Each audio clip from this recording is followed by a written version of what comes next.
Hai Sobat Data, salam satu data pendidikan Indonesia. Eh, Pada kesempatan kita kali ini, kita akan membahas tentang analisis kerusakan bangunan ya. Tapi sebelum kita mulai diskusi kita kali ini, kami ingatkan kepada Sobat Data, jangan lupa untuk subscribe, like dan komen untuk mendukung channel YouTube kita, Bahas Dapodik, karena subscribe itu gratis. Oke, ini di tengah-tengah kita sudah ada Mas Fuad. Mas Fuad. Oke. Ini Mas, jadi kita sedang ada di masa pandemi ya. Jadi kita harus ingatkan ke Sobat Data agar tetap menjaga kesehatan ya. Tetap social distancing, tetap pakai masker kemana-mana. Jadi kita coba contohkan ke teman-teman ya, bagaimana cara memakai masker yang baik dan benar ya. Oke. Ya. Oke.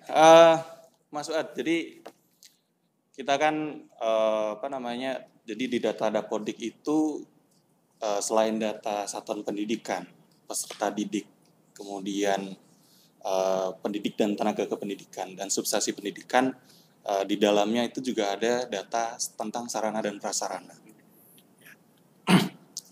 Dan kalau kita lihat dari keterisian sarana dan prasarana ini memang sudah cukup bagus ya. Cuma kalau kita lihat kualitas datanya, ini yang masih belum bisa kita pastikan sejauh mana sih kualitas data kita. Nah, mungkin Mas Fuad, ada yang mau di-share nih terkait dengan analisis kerusakan di Dapodik ini, nanti gimana sih cara ngitungnya? Karena kalau kita simak ya diskusi kita sebelumnya itu sempat dibahas nih kalau ada perubahan terkait dengan cara perhitungan untuk menghitung kerusakan sarana dan prasarana. Oke Mas Fuad, coba di share nih kira-kira apa sih yang berubah gitu ya. Terus kemudian kira-kira dengan dengan kita kasih kita kasih panduan ini, kira-kira nanti apakah bisa memudahkan nih dari teman-teman sekolah ya. Nanti mungkin teman-teman bisa komen ya, apakah panduannya ini sudah cukup membantu atau masih ribet gitu ya.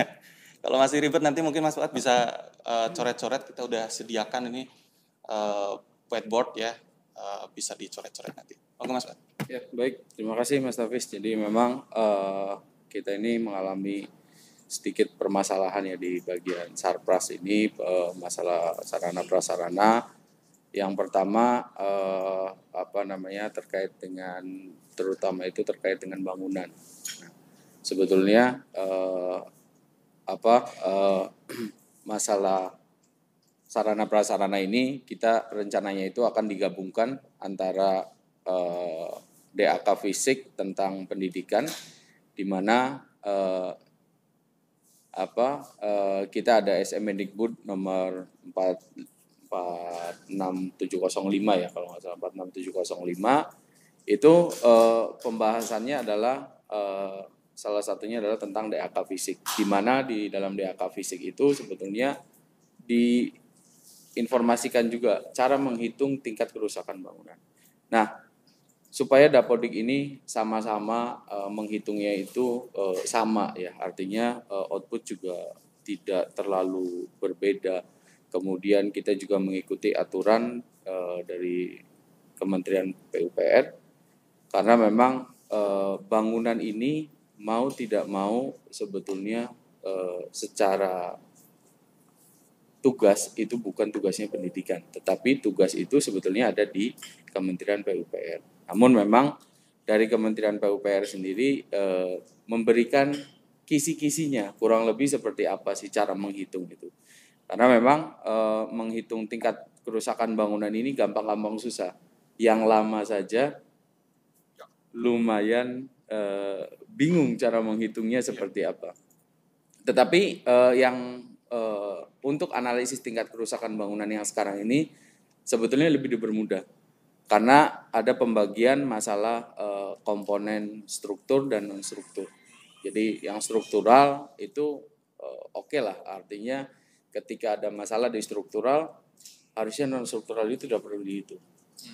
Kenapa tidak perlu dihitung? Ya memang karena non struktural ini kalau strukturnya bermasalah harusnya sisanya itu tidak perlu dihitung.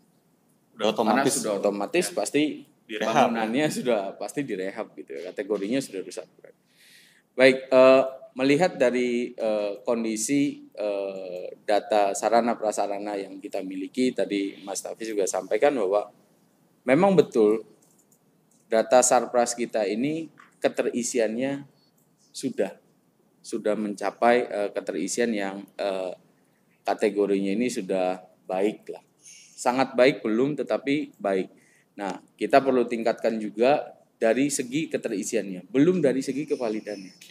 Nah, ini juga kita harus kejar sama-sama karena kevalidannya ini yang bisa tahu secara detail kalau memang cara mengisinya juga itu bisa lebih baik lagi supaya tingkat kevalidannya lebih meningkat ya, kurang lebih seperti itu Mas Hafiz. Kemudian terkait dengan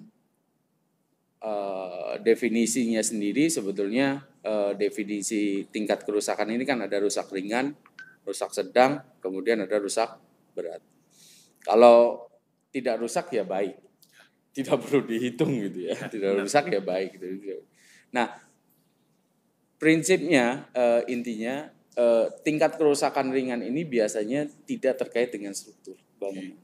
Jadi kalau struktur bangunan itu apa sih? Nanti dijelaskan.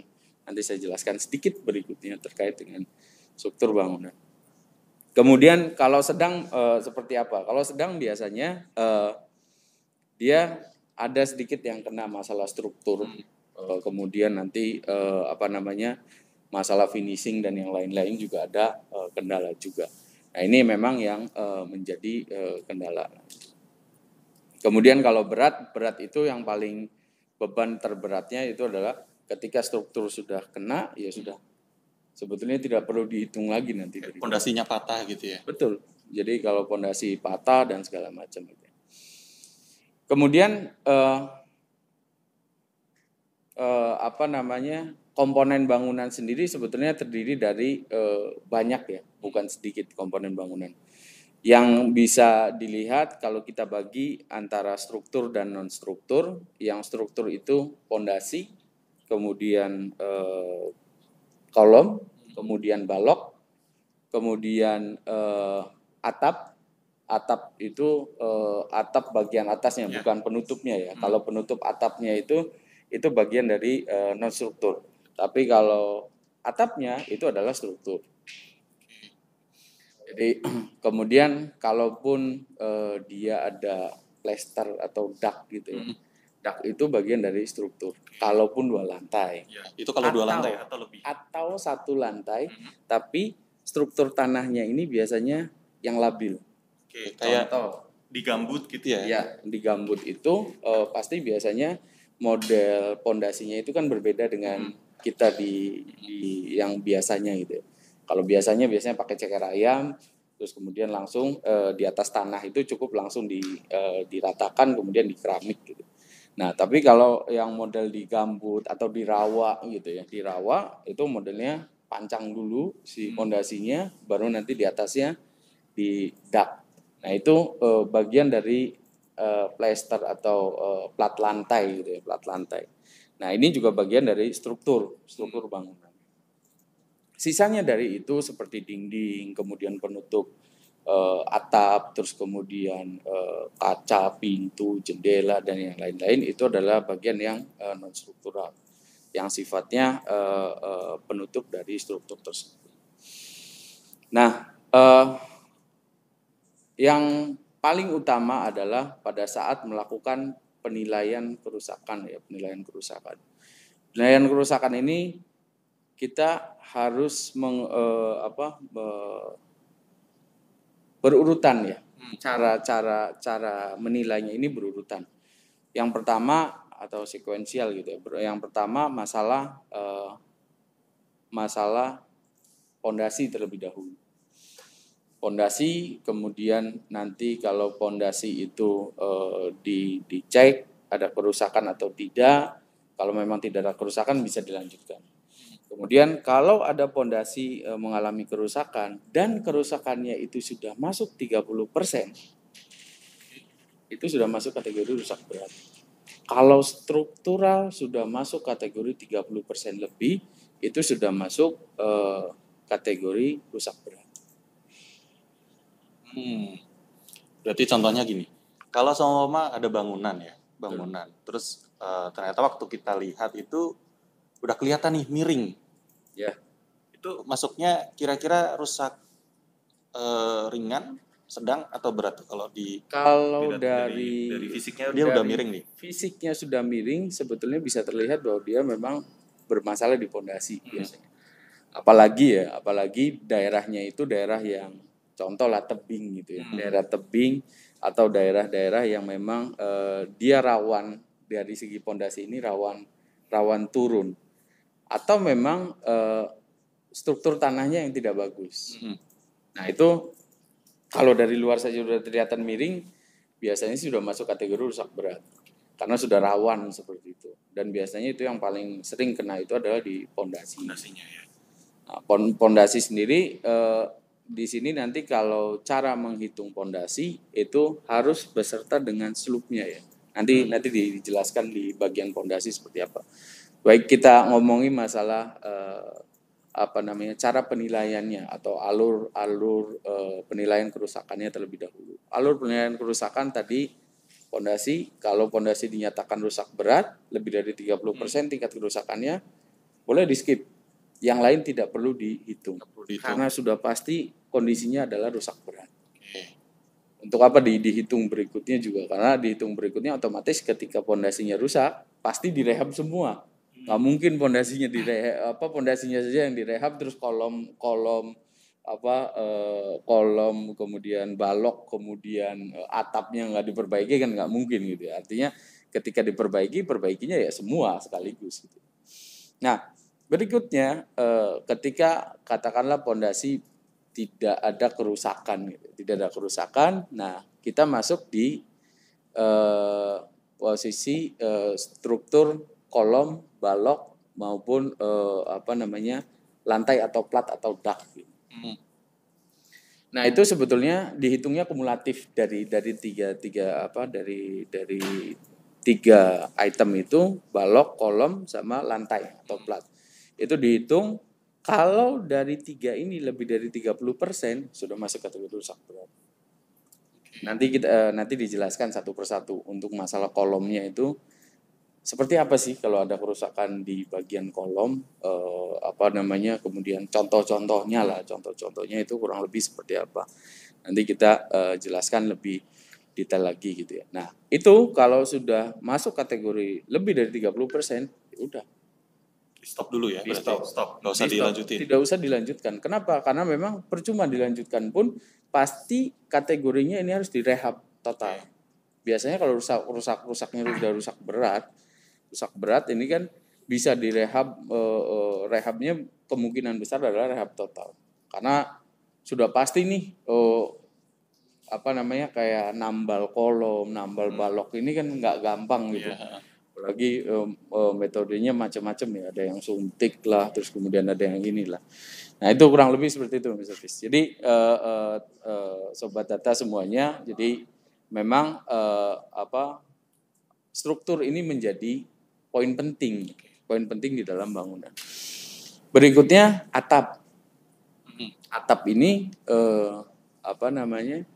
atap ini kita hitung dari segi kuda-kuda, kemudian dari segi gording.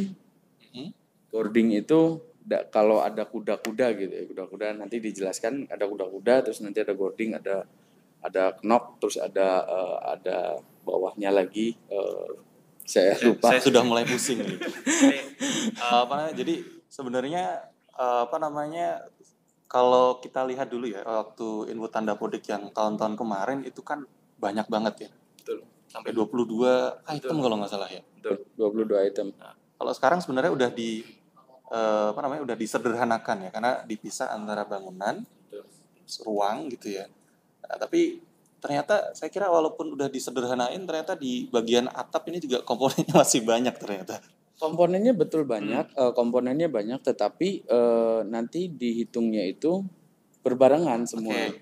Jadi pas Jadi, di input di Dapodik cuma simpel sebenarnya. totalnya saja, totalnya saja. Jadi nanti di akhir nanti supaya apa ya? Supaya enak nanti cara menghitungnya sebetulnya ada Excel panduan juga dari DAK 2021. Nanti alamatnya di share, boleh di share nanti alamatnya di akhir di share. Ada di ringkas Kemdikbud, itu ada Excel cara menghitung atap. Jadi cara menghitung masalah Kerusakan, struktur, ya, Oke. kerusakan. Nah itu di situ sebenarnya tinggal nanti memasukkan saja berapa jumlahnya, berapa ininya, berapa ini. Itu lebih dipermudah. Berarti kita nggak perlu mikirin rumusnya ya? Harusnya tidak perlu ya. Cuma memang yang perlu kisi-kisinya itu dari sekarang adalah apa sih yang dikatakan rusak apa namanya, klasifikasinya lah, klasifikasinya kita mengklasifikasikan ini masuk sekian persen, ini masuk sekian persen. Itu nanti klasifikasi seperti itu. Dan untuk struktur di Dapodik itu semuanya masuk di bangunan. Tidak masuk di ruang. Ruang itu yang non struktur, tapi yang urusannya dengan ruang saja. Paling dinding, terus kemudian apa namanya, cat, kemudian lantai, itu yang urusannya dengan ruang. Tapi kalau yang urusannya dengan bangunan itu semuanya struktur. Pondasi lah, kolom, balok, kemudian atapnya sendiri, kemudian plat atau plasternya gitu ya. Ulang lebih seperti itu. Nah, kemudian itu juga tadi menghitung atap, baru kita masuk ke bagian ruang nih. Di ruang itu ada dinding. Dinding juga masuk karena ini untuk menahan penopang di atas. Kalau dinding ini rusak lebih dari 30%, yang notabene siswa belajar ini terganggu, otomatis terganggu. Lebih dari 30% dinding rusak pasti terganggu. Paling enggak kalau lebih dari 30% ini kurang lebih bolong, Mas Abis. Enggak cuma retak ya berarti ya? Bukan cuma retak, bolong. Sudah masuk kategorinya bolong. Kalau sudah bolong ya rehab ya. Ya rehab, ya anak juga terganggu kan, tidak memungkinkan dengan kondisi yang seperti itu. Nah, itulah kurang lebih gitu Mas Hafiz. Jadi yang perlu diinikan. Terus kemudian baru nanti masuk kita ke ruang secara detail seperti plafon, kemudian lantai, kemudian pintu, kusen, finishing, yang gitu-gitulah. Kurang lebih seperti itu. Berikutnya kita bahas lebih detail di pondasi ya. Jadi pondasi ini adalah struktur utama di bangunan. Pernah nggak mengalami teman-teman sobat data itu ada yang memang ada nih bangunan yang nggak ada pondasinya? Ada sih. Saya pernah ditanya itu Mas. Mas, bangunan saya ini ada di atas rawa. Tetap nggak mungkin kalau ada fondasinya. Cara ngitungnya gimana gitu? Ya. Itu nanti sih, tapi nanti pertanyaan-pertanyaan yang seperti itu ya. Model struktur bangunan yang lama itu ada yang memang tidak tidak menggunakan pondasi. Kan biasanya yang kita tahu itu pondasi ya modelnya kayak cakar ayam ya. Dalam gitu ya, dalam, terus kemudian bawahnya dia kayak kayak model cakar ayam gitu ya, model kayak gini, terus kemudian kurang lebih gini lah. Itu kan biasanya seperti itu. Nah, ada juga yang memang tidak, modelnya itu tidak seperti cakar ayam seperti itu, tapi dia tiang panjang masuk kayak gedung-gedung sekarang itu kan rata-rata gitu ya. Apalagi gedung-gedung tinggi itu nggak ada yang modelnya cakar ayam seperti itu. Berapa dalam cakar ayam? Ya itu dia. Jadi biasanya dia modelnya tiang panjang dimasukkan tiangnya, terus kemudian baru atasnya nanti yang di bagian atasnya itu, jadi kayak gampangannya cakar ayam tapi dibalik. Yang ininya ke bawah, tapi penopangnya itu nanti di atas. Di atas. Iya, modelnya gitu. Nah, itu model pondasi. Nah, yang perlu diperhatikan ada yang dinamakan sloof. Sloof itu adalah di atasnya pondasi. Di atas pondasi yang menghubungkan antara pondasi satu dengan pondasi yang lain. Biasanya itu ada macam-macam ya modelnya. Ada yang pakai batu kali. Kalau digambarin gimana Mas? Kayaknya kita kalau digambar. Ya, boleh. Kalau bangunan kan biasanya gini ya, bawahnya ya gampangnya gini lah ya. Sloop itu ininya. Itu kolom. Oh ya, itu cakar ayam ya. Oke. Nah, ini mohon maaf ya kalau gambarnya nggak bagus ya. Oke. Ya, kalau sloop itu yang sebelah mananya nih? Ini belum masuk ke tiang atas ya. Ini baru pondasinya. Ini pondasi yang ke tanah. Jadi ini tanah ya. Ini di bawah tanah gitu. Kalau ini di bawah tanah, ini tanah gitu ya. Terus ini tanah gitu ya, kurang lebih lah gitu. Nah, ini kan pondasi. Nah, ini sloop yang menggabungkan antara atau yang mengikat antara pondasi dengan pondasi yang lain. Nah, di sini biasanya macam-macam. Ada yang pakai cor, ada yang pakai batu kali. Ada yang pakai batu kali untuk ngikat masalah sininya. Ini gunanya untuk apa? Untuk menopang dari segi dinding. Biasanya dinding yang paling simpel. Karena apa? Kalaupun dia ada kolom di atasnya seperti ini, nanti kita jelaskan kolom gitu ya. Kolom itu biasanya dia menginjak ke pondasinya. Karena dia nopang bangunan gitu, Nah, sedangkan yang di sini yang sloopnya ini batu kali.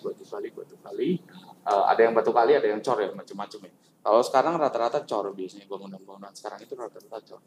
Tapi bangunan lama itu adalah batu kali. Nah, ini masuk kategori pondasi. Kalau di sini patah. Nah patah ini kan ada klasifikasinya ya, Kalau memang dia patah tetapi tidak sampai membuat si kolom atau si ininya ikut miring gitu ya, turun sedikit, itu nggak masalah.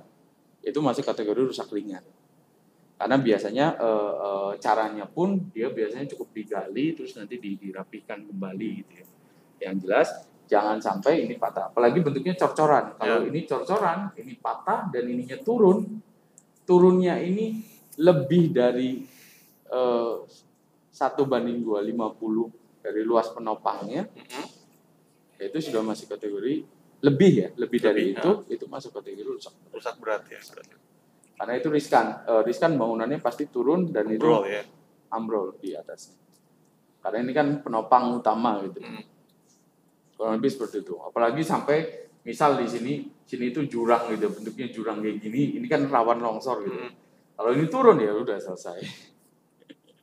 Tidak usah. Kalau gitu solusinya gimana? Bangunannya dipindah kali ya? Bangunannya bisa dipindah mungkin. Itu nanti biasanya kan teman-teman yang membangun yang lebih tahu kurang lebih seperti itu loh. Baik, jadi teman-teman itu semua. Jadi yang pertama rusak penurunan yang merata. Kalau turunnya ini merata, biasanya karena memang tanahnya itu bekas tanah sawah atau kurang padat lah. Dari awal ini kurang padat, turun bareng gitu ya. Turunnya bukan turun yang sampai ambrol Pak ya? Ambrol ke bawah ya? Enggak, tapi turun sedikit lah. Jadi kalau turunnya paling sekitar 5 sentian itu masih wajar. Tapi jangan juga gini. Ini ada jalan gitu ya.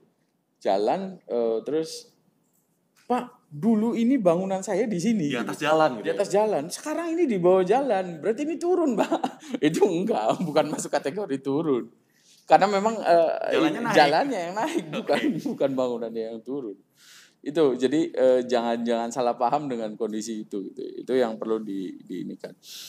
Nah, kemudian apa namanya, kalau ada rusak itu tadi ada turun kayak tadi gitu ya, turunnya tidak merata, tapi tidak sampai terlalu ekstrim turunnya. Itu masih kategori masuk rusak sangat ringan ya. Jadi ada klasifikasi sebetulnya, klasifikasi atau kriteria tingkat penentuan tingkat kerusakan. Baik itu nanti di pondasi ataupun nanti di struktur, kolom, balok dan yang lainnya, kemudian ada di atap, kemudian dinding. Itu sebetulnya klasifikasinya kalau dari Kementerian PU itu sama semua. Ada 5 klasifikasinya. Sangat ringan, kemudian rusak ringan, rusak sedang, rusak berat, rusak sangat berat. Jadi itu nanti ada pembobotan masalah nilainya juga. Supaya nanti ngitungnya juga lebih mudah nih. Jangan sampai ngitungnya itu berapa persen sih sebetulnya kerusakan seperti ini.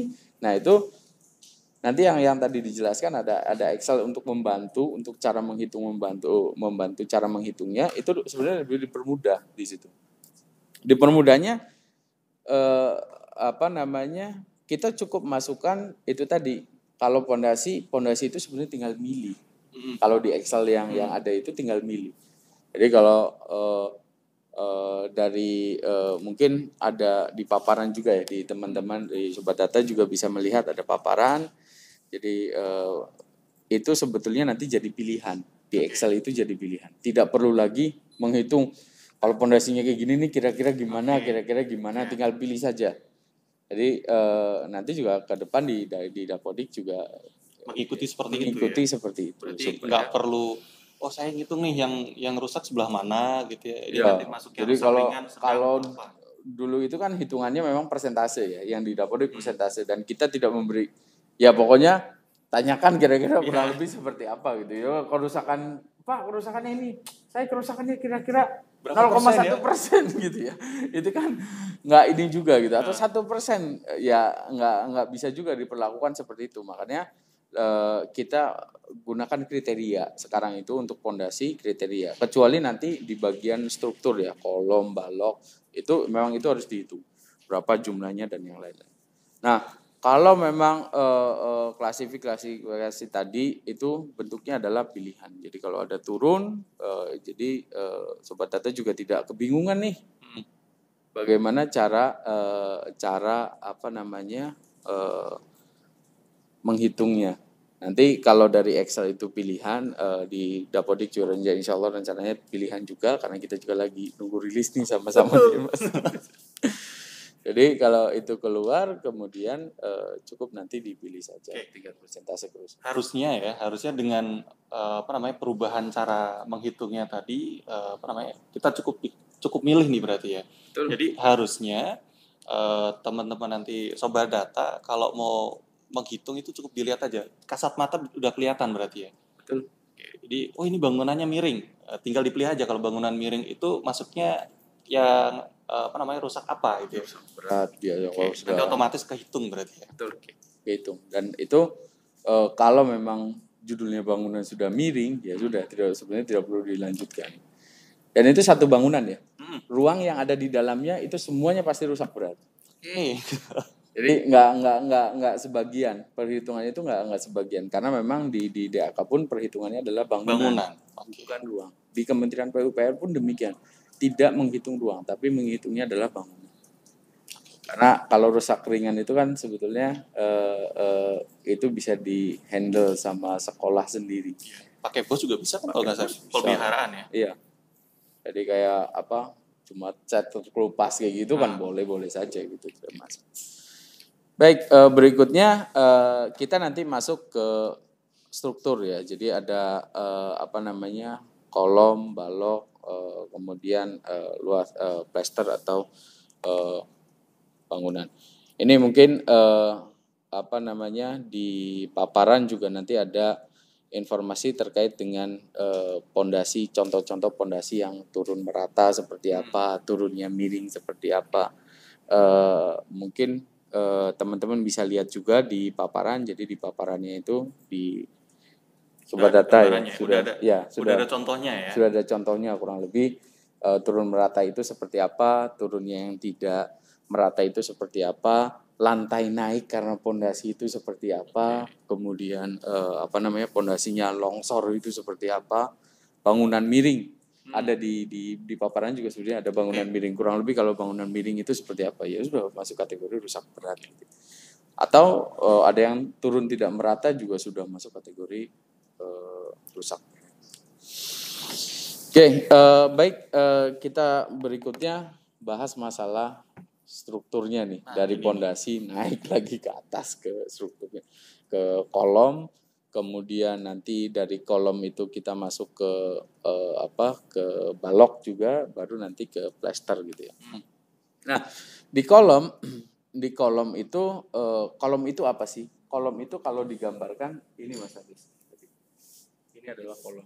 Kalau tadi Mas Hafiz gambar masalah masalah pondasinya, ini adalah kolomnya. Kolomnya ini adalah yang naik. Yang menopang ke pondasi. Yang menopang ke pondasi. Jadi ini juga bagian utama dari struktur bangunan. Kalau ada yang masalah di sini di kolom ini, dan ini kolom ini biasanya dia ada bentuknya cor-coran. Kalau dia bata ketemu bata saja, itu bukan kolom, itu dinding ketemu dinding.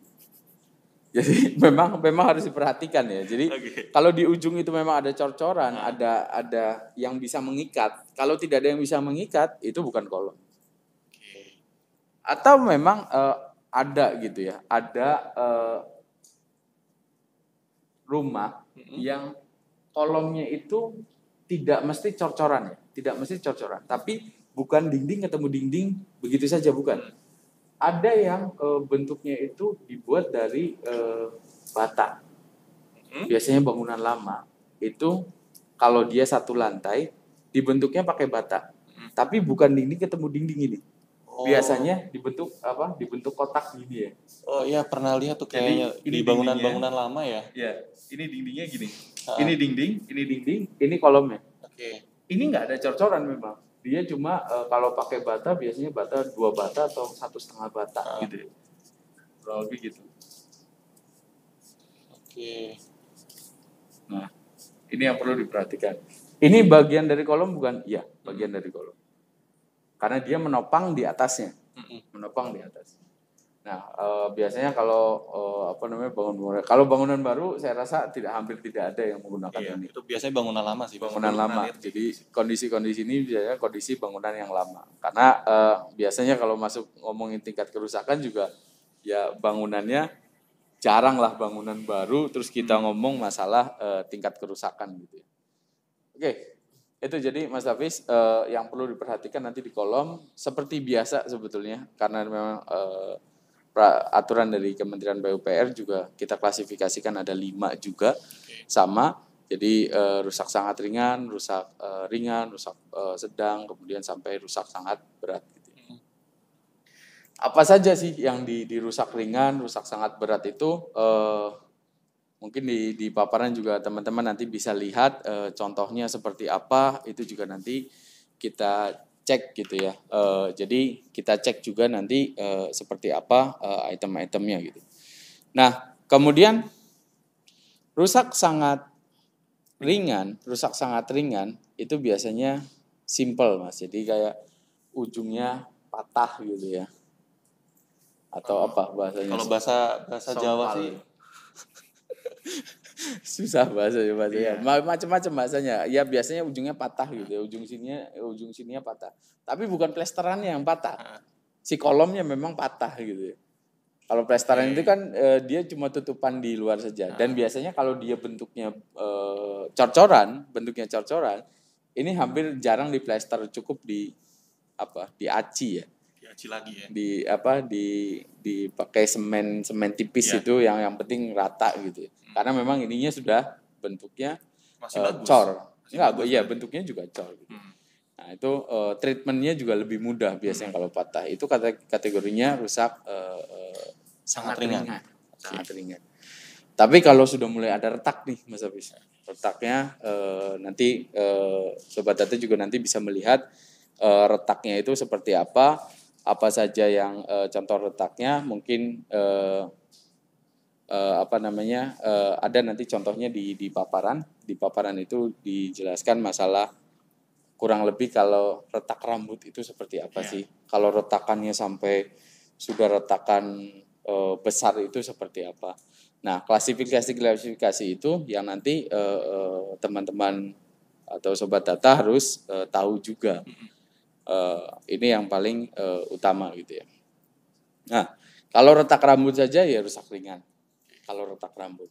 Nah, retak rambutnya juga bukan retak rambut gini. Bukan Dulu, finishing ya. Bukan finishing ya. Nggak tahu kalau sekarang ya. Kalau dulu itu kalau bangun kalau buru-buru atau posisi adukannya nggak pas, bukan cor-coran ya, posisi adukan nggak pas, buru-buru, itu biasanya nanti suka retak tuh si bangunan. Dia awalnya kan dingin, terus tiba-tiba kena panas gitu ya, berlebih, terus kemudian nanti ada retak. Nah itu biasanya hanya ada di plester atau di luar saja, bukan di dalamnya. Di dalamnya itu tidak terlihat bahwa itu retak sebetulnya. Jadi cuma itu saja, ya simple aja. Kalau seperti itu kan cukup ditambal saja.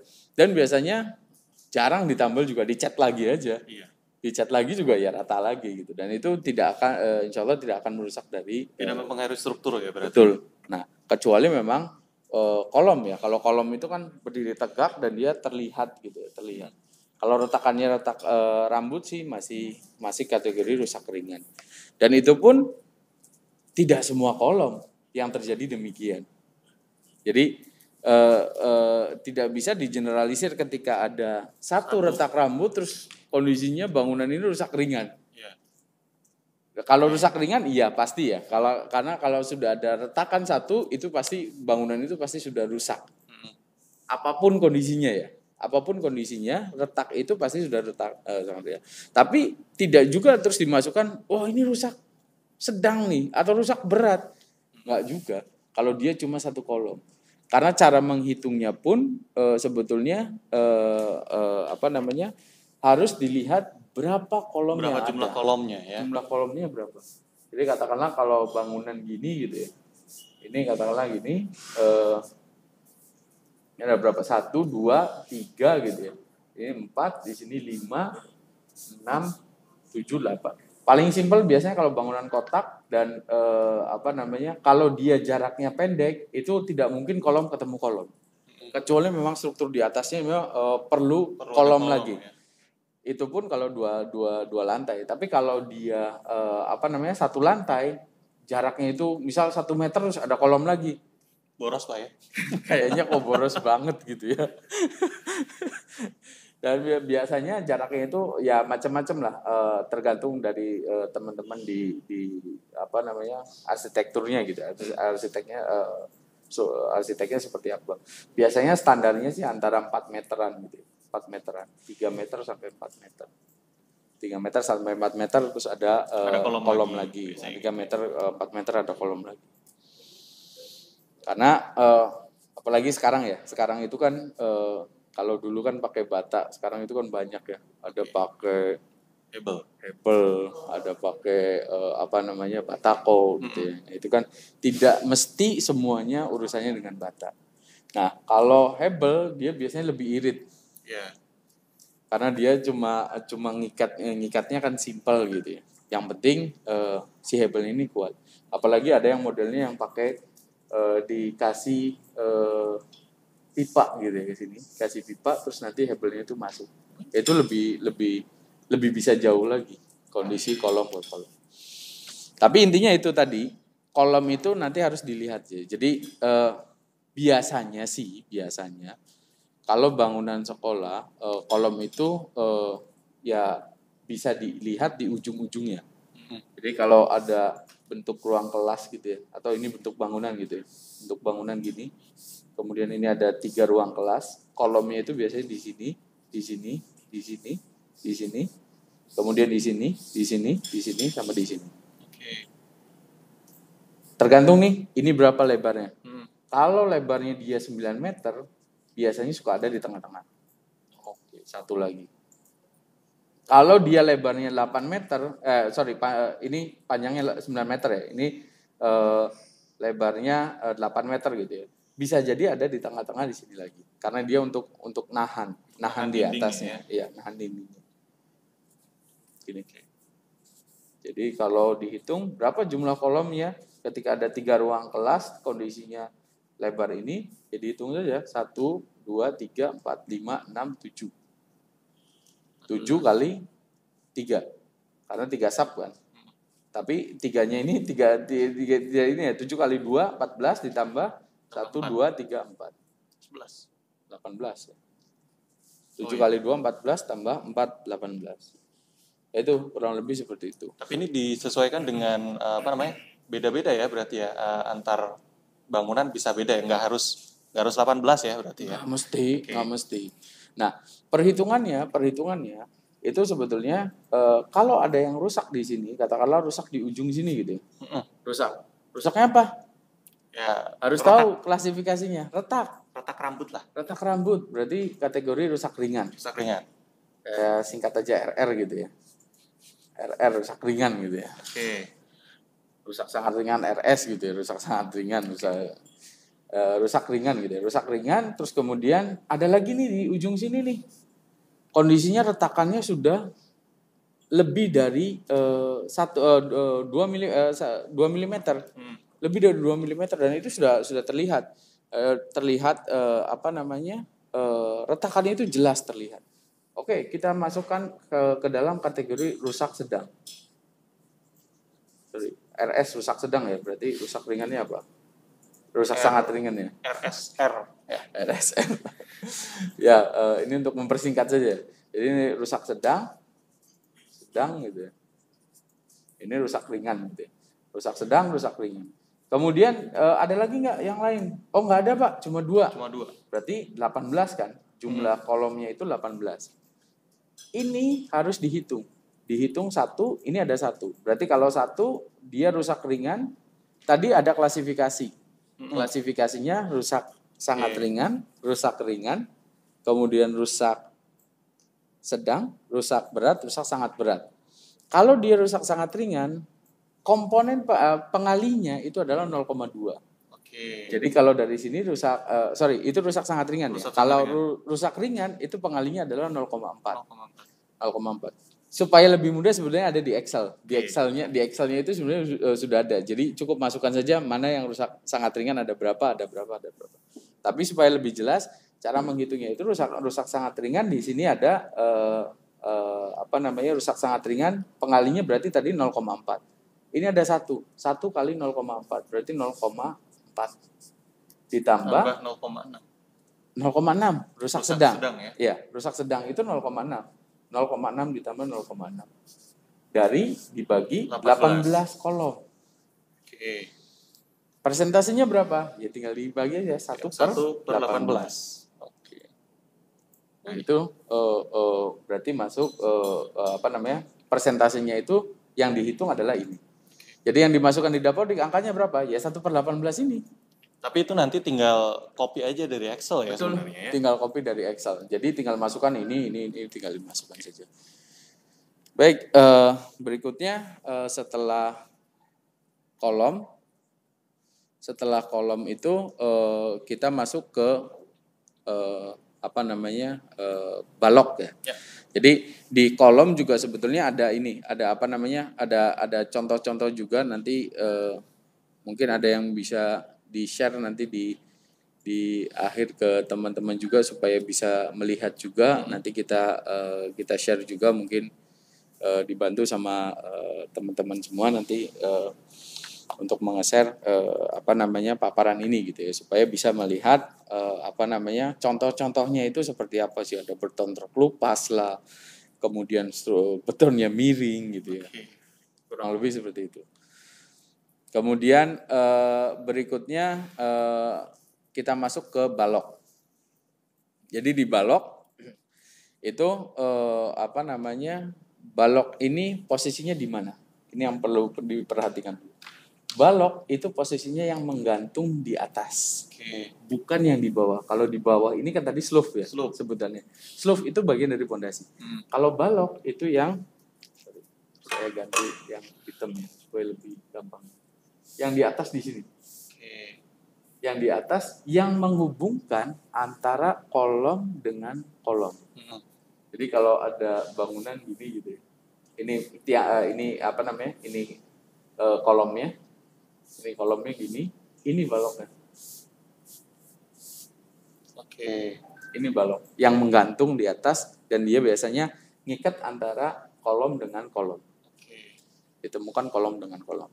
Nah itu rata-rata kalau kolom dengan kolom itu biasanya cor-coran. Tapi kalau nggak Tidak salah dulu mesti. ada yang kayu ya. Kalau zaman Kalau dulu ya. kayu itu masuk ke dalam atapnya. Atapnya Nah, berarti. ada nggak yang nggak pakai kolom? Bangunan yang lama ada. Yang tadi yang disebut menggunakan bata seperti ini, itu biasanya numpang saja. Si itunya langsung numpang di atasnya. Oke. Numpang di atasnya. Makanya apa namanya? Posisi kolom ini biasanya jarang bisa terlihat kasat mata. Jadi Paling harus tidak naik ke atap ya. nongol lah sedikit gitu ya dari plafon itu nongol sedikit karena biasanya yang bangun itu posisi kolom itu sengaja di sini. Ini plafon gitu ya. Ini plafon. Nah itu sengaja di bawahnya plafon jadi supaya manis terlihat ya. Jadi kolomnya itu baloknya itu tidak terlihat gitu. Nah itu yang perlu diinikan juga. Nah menghitung tingkat kerusakannya juga sama Sama seperti kayak kolom kolom. berarti ya. Oke. Dihitung jumlah baloknya. Oke. Dihitung jumlah baloknya. Macam-macam nih yang cara menghitung jumlah balok. Balok itu gimana sih? Kalau ada ini ketemu ini gitu ya. Ini tadi kan 18 gitu ya. Kita exercise-nya tadi 18. Sebenarnya di paparan tidak sampai 18 tapi nggak apa-apa. Ini kita exercise gitu ya. Di sini 18. Mana saja sih sebetulnya balok itu? Yang pertama yang ditemukan antara dari titik satu ke titik satunya lagi. Oke. Ini sebetulnya bisa dihitung sebagai balok. Satu balok. Ya, satu balok. Bisa dihitung satu atau dihitung langsung kolom ketemu kolom di ujung. Biasanya yang paling luar itu dihitung satu. Karena nanti pembagiannya juga sama, hitungannya sama saja. Kalaupun dia menghitung jumlah baloknya itu ada, misal di sini ya, gini gitu ya, jumlah baloknya. Baloknya 4 ya berarti. Baloknya 4 gitu ya. Ya nggak apa-apa. Nanti ke dia kalau ada tingkat kerusakan yang satu, Ya, pembagiannya juga 4 ya. Pembagiannya juga 4. Nah, sebetulnya pada saat membangun itu kita bisa tahu kalau dia ada memang kolom besar itu pasti balok itu ketemunya kolom kayak gini. Jadi ini satu balok, kemudian satu balok, kemudian ini panjang satu balok, ini satu balok pendek, satu balok pendek. Ini yang perlu diperhatikan. Di dalam ini masuk kategori balok. Oke. Karena dia yang mengikat antara tiang dengan tiang. Oke. Kalau dia baloknya balok kecil, biasanya dibuat satu balok panjang sekaligus gitu ya. Jadi ikatannya saja sih sebetulnya. Jadi ikatan cor-corannya itu kan kelihatan ya. Kalau dia disambungin panjang ikatannya, ya berarti dia sebenarnya satu balok. Kan biasanya bentuknya kayak ring gitu ya. Jadi ada plat beton, ada besi beton gitu ya, besi betonnya 4 terus nanti di ring gitu. Kalau dia panjang sekaligus, nah itu dihitung biasanya satu balok. Tapi boleh nggak menghitungnya itu dipecah, kolom ketemu kolom dihitung balok, nggak apa-apa, nggak masalah. Karena itu lebih detail lagi untuk bisa menghitung tingkat kerusakannya. Sama cara menghitungnya pun sama seperti tadi, jadi perlu diperhatikan mana yang bermasalah baloknya itu yang nanti dihitung dikali kriteria klasifikasi yang tadi. Kalau dia rusak sedang ya pengalinya 0,6. Itu terkait dengan balok ya. Ya. Kemudian mungkin bisa dilihat juga nanti di paparan juga ada contohnya juga seperti apa sih balok yang patah, kemudian balok yang biasanya daerah-daerah pinggir laut yang besi betonnya itu sering korosi. Dampaknya, karat gitu. Karat itu biasanya dampaknya si semennya itu ambrol, turun. Nah itu juga ini sudah masuk kategori sebenarnya rusak sedang sebetulnya. Sudah masuk kategori rusak sedang karena dia memang sudah ambrol dan sudah terlihat besinya.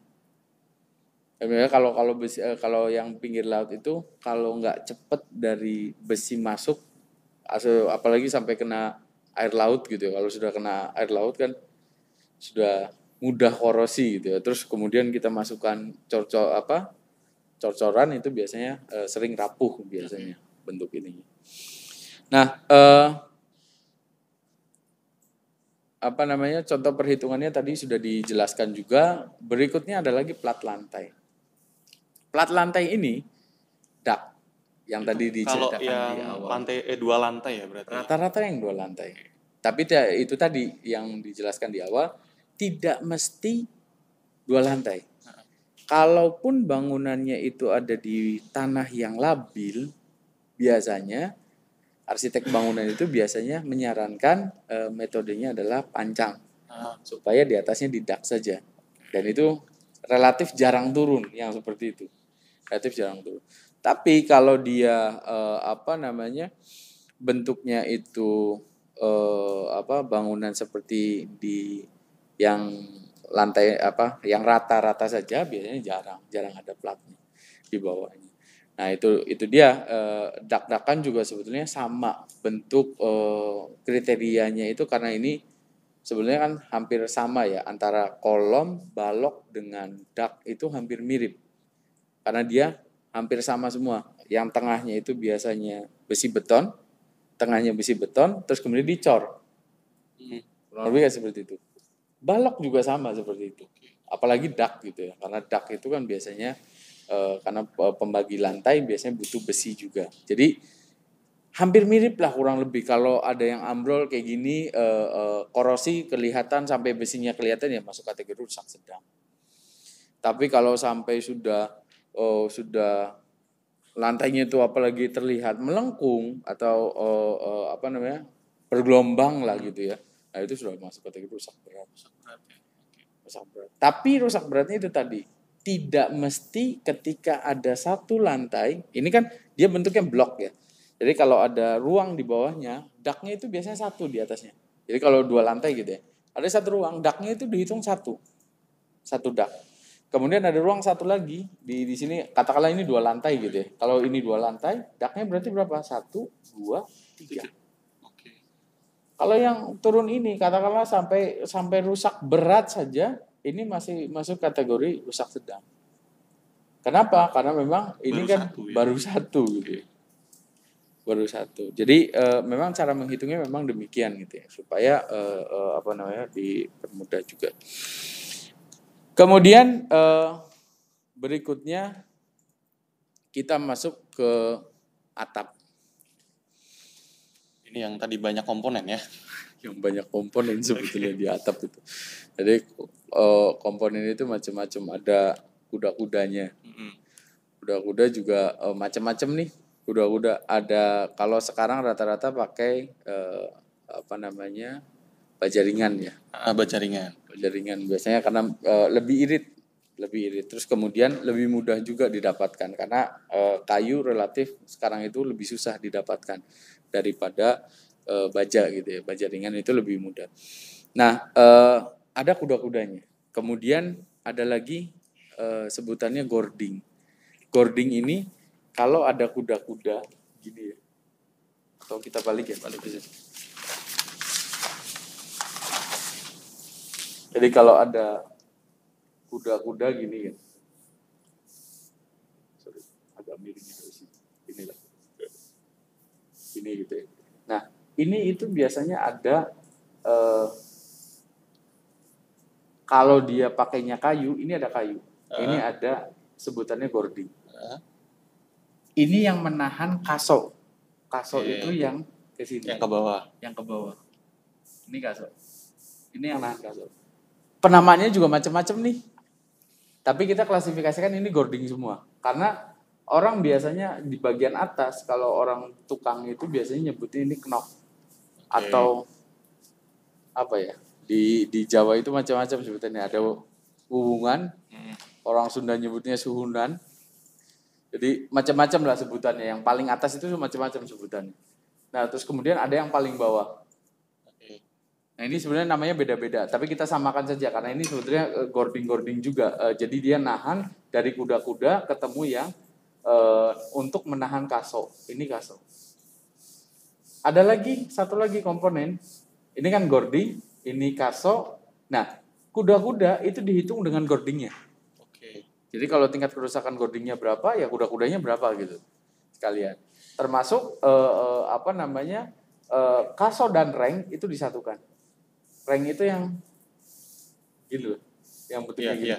Yang buat nahan Genteng kalau ya? dia gentengnya genteng tanah atau genteng keramik gitu ya. Biasanya kan gentengnya kecil-kecil Iya. gitu ya. Nyangkolnya di reng. Tapi kalau dia pakainya model genteng-genteng sekarang itu kan yang Plat ya banyak, yang agak gede ya. Agak gede itu ya. Itu biasanya lebih sedikit, jumlah rengnya itu lebih sedikit. Karena memang nggak perlu panjang, nggak perlu banyak di bawahnya, cukup di ujungnya, terus kemudian sama di ujungnya. Paling kalaupun butuh di tengah. Jadi di ujung-ujung sama tengah gitu. Kurang lebih seperti itu. Jadi tidak perlu sampai terlalu banyak biasanya, tidak terlalu boros lah di bagian atasnya atapnya. Cuma memang beda. Kalau genteng yang tanah itu, apalagi orang-orang lama gitu ya, paling senang sebenarnya lebih di genteng karena dingin. Genteng itu relatif lebih dingin. Ada lagi yang pakai seng. Waduh. Yang pakai seng daerahnya memang curah hujannya tidak terlalu tinggi dan biasanya dia cuma buat nahan saja. Macam-macam nih biasanya daerah Sumatera, daerah ini banyak nih yang pakai seng. Boleh nggak pakai seng? Boleh-boleh saja, tidak masalah. Yang penting itu tadi, ininya juga nanti dihitung tingkat kerusakannya. Jadi kita bagi nanti ada gording sendiri, kemudian kaso dan reng jadi satu, itu sebagai penahan atapnya, terus kemudian nanti ada penutup atapnya. Bisa genteng, bisa seng, bisa bentuk genteng yang cetakan seperti itu juga bisa. Jadi ada 3 komponen utama. Nah, kemudian klasifikasinya itu macam-macam tingkat kerusakannya. Seperti tadi disampaikan dibagi jadi juga, 5 ya, tetap dibagi jadi 5. Jadi pembaginya itu tetap dibagi menjadi 5. Macam-macam nih, ada yang dia cuma bolong sedikit lah, ada yang memang gentengnya pecah doang. Gentengnya pecah. Pecah itu masih kategori rusak berat tidak? Iya, rusak berat, pecah. Tapi genteng itu dihitung jumlah gentengnya. Jadi pembaginya itu jumlah gentengnya. Yang perlu diperhatikan itu pembaginya jumlah gentengnya. Jadi kan genteng pecah satu, wah ini rusak berat. Enggak gitu juga. Karena pembaginya adalah jumlah gentengnya. Ya. Jumlah gentengnya. Nah itu yang perlu diperhatikan gitu ya, jumlah gentengnya itu. Nah sobat data semua juga nanti bisa melihat cara menghitungnya itu nanti seperti apa. Berikutnya tingkat cara menghitungnya pun nanti dihitungnya bukan seperti tadi ya. Kalau tadi itu kan mudah ya, bukan komponen gabungan bukan. Tapi kalau ini itu kan komponen yang parsial ya. Ini komponen gabungan. Kalau tadi itu kan komponen yang satu sendiri-sendiri. Kalau ini gabungan, nanti menghitungnya. Jadi kalau ada tingkat kerusakan yang rusak ringan gitu ya. Rusak ringan nanti digrupkan rusak ringan. Kemudian rusak sedang nanti digrupkan rusak sedang. Rusak berat nanti digrupkan rusak berat. Karena ini apa? Ini nanti yang dimasukkan di Excel pun angkanya angka dari gabungan ini. Yang dimasukkan di Excel adalah angka dari gabungan ini. Contohnya gimana? Contoh. Di sini ada genteng. Jumlah gentengnya itu ada 300 genteng gitu ya. Oke. Kaso dan rengnya digabungkan kurang lebih kalau 300 genteng ya hitunglah 100 lah. Nggak sampai sih sebetulnya. 50 lah. 50 kaso reng gitu. KR kaso reng. Ini genteng gitu. Terus kemudian ketel lah genteng.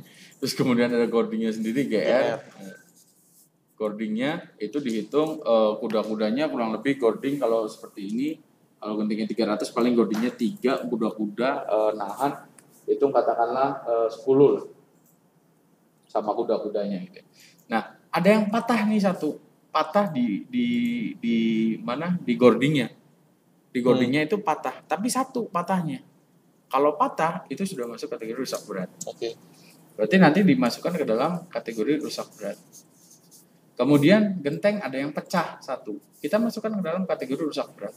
Jadi ini tadi boarding patah berapa tadi? Satu ya. Terus kemudian genteng katakanlah pecah 5. 10 lah. Ya 10 lah. Genteng 10 gitu ya rusak ini ya. Terus kemudian kasorengnya ada yang patah juga karena kejatuhan apa gitu sampai ke patah ke bawahnya. Katakanlah kasorengnya ada rusak 5 gitu ya. 4 rengnya 1 kasornya gitu ya pecah. Nah itu nanti dihitung ini yang rusak berat. Ada lagi yang rusak ringan misal. Yang rusak ringannya itu ada misal gentengnya itu retak. Oke. Tapi retak tetap diganti nggak sih? Kalau genteng? Nah, kalau genteng retak itu tetap diganti, nggak bisa. Kalau genteng ini ya, genteng apa namanya? Genteng tanah genteng tanah. Kecuali gentengnya itu genteng bukan genteng tanah. Kalau genteng tanah otomatis pasti diganti dan itu masuk kategori rusak berat kalau genteng tanah. Walaupun retak itu masuk kategori rusak berat. Tapi kalau dia modelnya itu seng itu masih bisa ditambal. Nggak mesti diganti. Nggak mesti diganti, biasanya ditambal pakai aspal biasanya. Macam-macam sih, ada yang pakai aspal, ada yang kayak plester gitu ya. Ada yang pakai plester macam-macam lah itu cara itu. Nah, itu beda treatmentnya memang beda antara satu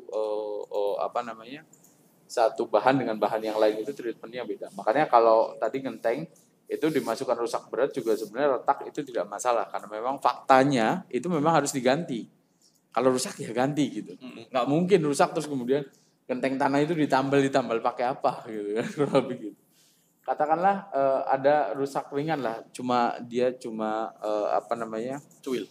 Bukan, warnanya berubah. Warna berubah ini faktornya macam-macam ya. Biasanya pada saat pembakarannya kurang pas lah atau apa. Nah, yang nanti dampaknya itu bisa sampai rusak berat, bisa pecah atau bisa turun ke bawah gitu. Nah, katakanlah yang rusak ringan di sini ada genteng cuma 2 gitu ya.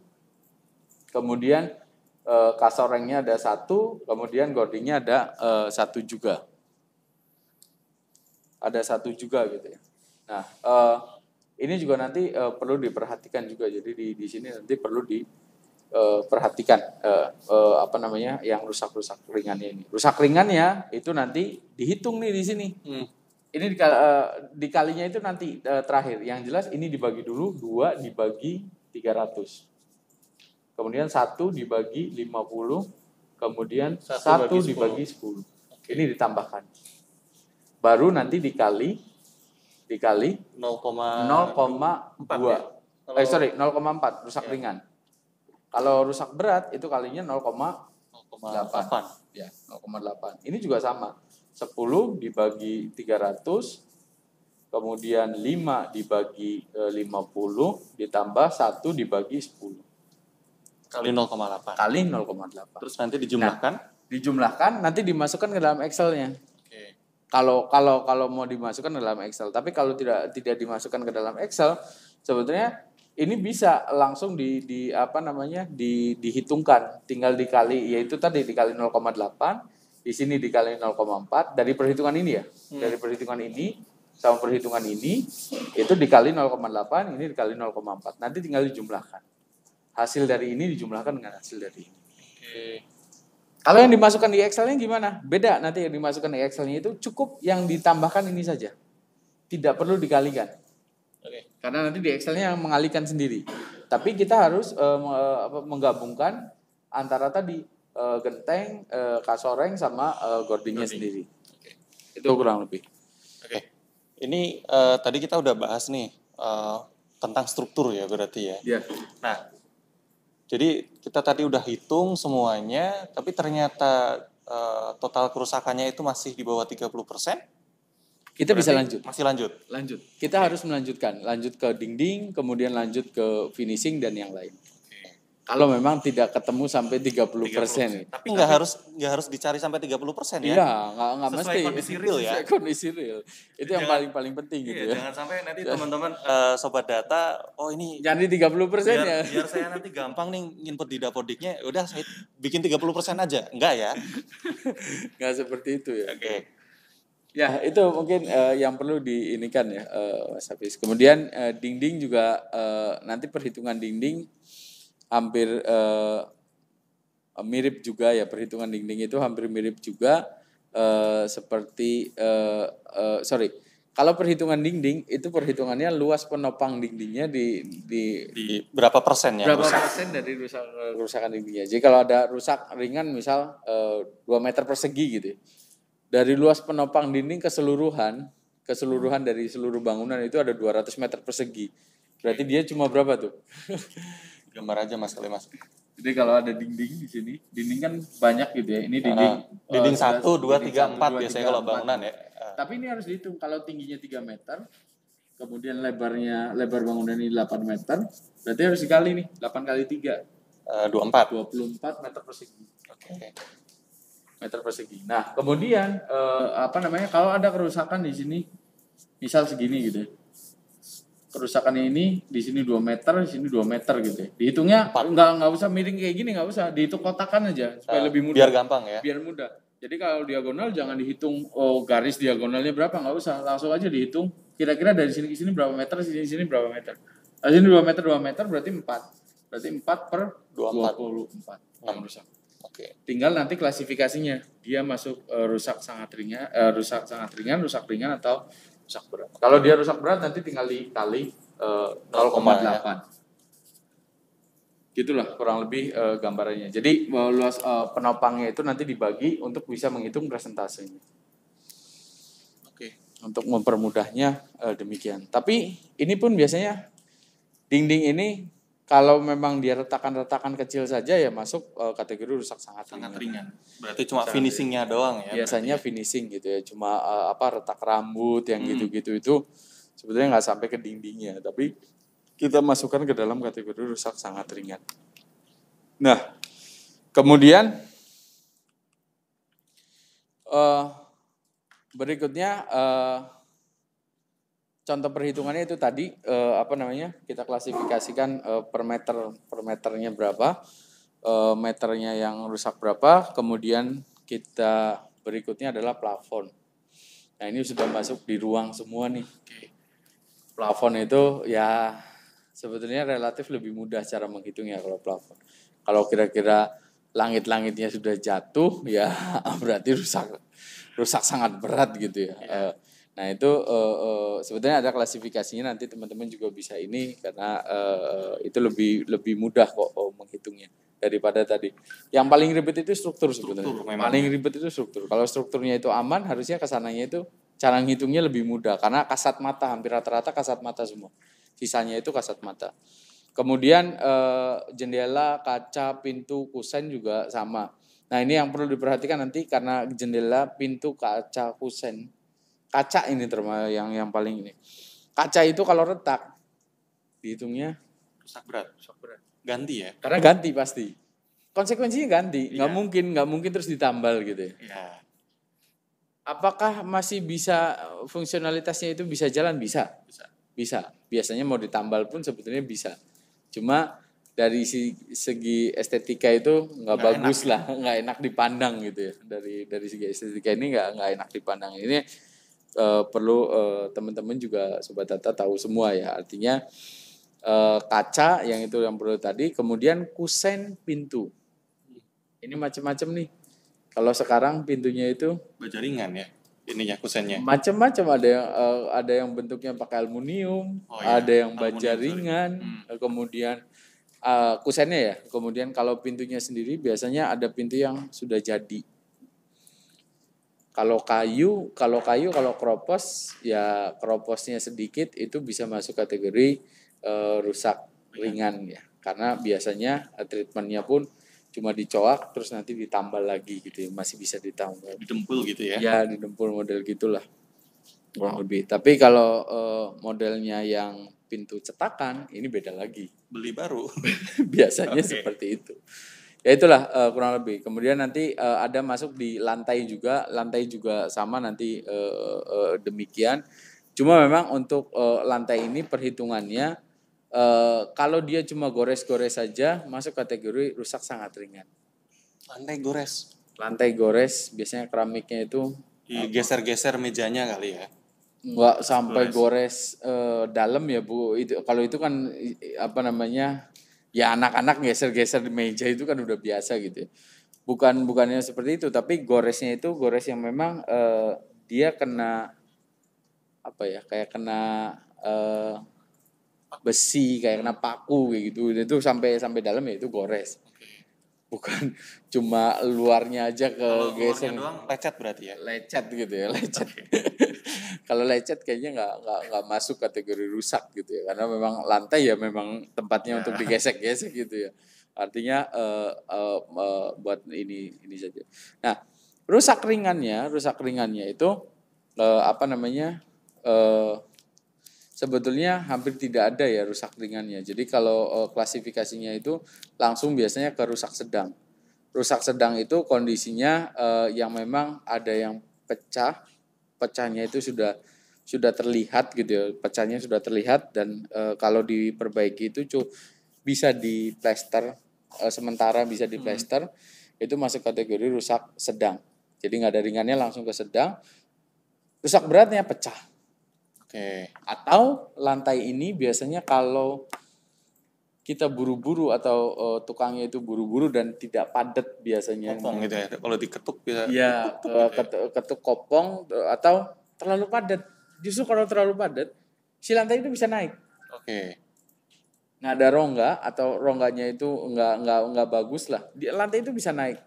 Nah biasanya pecah tuh kalau udah gitu. Kalau udah naik kayak gitu pecah. Kalau cuma naik biasa saja, itu masuk kategori rusak sedang. Karena dia cukup dibongkar, ditarik, terus kemudian dikasih semen lagi, tutup lagi, selesai. Tapi kalau rusaknya ada di bagian lantai, sebenarnya kan itu lebih ke finishing ya. Betul. Dan itu harusnya bisa di cover sama bos. Harusnya seperti itu. Jadi nggak perlu nunggu DAK ya. Betul. Karena itu ringan sebetulnya, bukan rusak-rusak yang berat gitu ya. Nah, itu lantai. Tapi itu tadi ya. Jadi lantai itu kalau tadi kan tadi ada gambar contoh untuk masalah pondasi. Kalau pondasinya bermasalah biasanya lantainya ikut naik. Tapi itu untuk lantai bawah, bukan lantai atas. Kalau lantai atas itu jarang biasanya. Jadi kalau lantai atas kalau mau ngelupas ya memang itu lantainya gitu. Bukan dari tadi strukturnya. Bukan strukturnya ya. Strukturnya. Ya, itu ya. Jadi yang perlu diperhatikan Mas Hafiz itu. Kemudian ada lagi utilitas instalasi listrik. Ini relatif rusak ringan lah ya, kalau apa namanya? Sebenarnya rusak ringan semua. Kalau kita masukkan sendiri sebenarnya. Iya, kita masukkan full 100% pun rusak semua dalam satu bangunan itu ya tetap masuk kategori rusak ringan. Dan presentasinya kecil biasanya. Ini yang biasanya ada di ruangan. Instalasi air juga demikian, sama perhitungannya, dan juga utilitas untuk drainase atau limbah juga sama sebetulnya. Dan itu relatif di Excel-nya nanti itu bentuknya pilihan. Jadi tidak perlu lagi beban atau berat gitu ya. Beban atau berat untuk menghitung apa namanya caranya. Jadi cukup dilihat saja. Dipilih aja ya nanti ya. Dipilih bentuknya itu pilihan. Kemudian drainase itu juga sama. Tadi kalau drainase dihitung meter larinya. Jadi kalau ada drainase meter lari berapa drainasenya itu dihitung. Yang rusak berapa. Tapi itu pun sebetulnya jarang ya yang sampai bebannya itu rusaknya itu berat gitu ya, jarang. Biasanya drainasenya itu masalah kalau memang ya macam-macam lah, ada anak-anak pecah terus bentuk drainasenya itu ada di luar. Kalau dari talang itu kan ada keluar turun. Nah, bentuknya itu pipa tapi pipanya di luar. Ini yang riskan biasanya. Kalau kena anak-anak itu kan bisa pecah gitu. Itu Mas Hafiz, jadi kurang lebih seperti itu. Sebenarnya format perhitungannya yang Excel itu ada alamatnya di ringkas.kemdikbud.go.id/DAK 2021. Jadi itu yang perlu diperhatikan. Jadi gini, jadi sebenarnya tujuan kita, kenapa kita membahas ini agar kita bisa dapat data yang paling tidak mendekati data yang benar lah ya.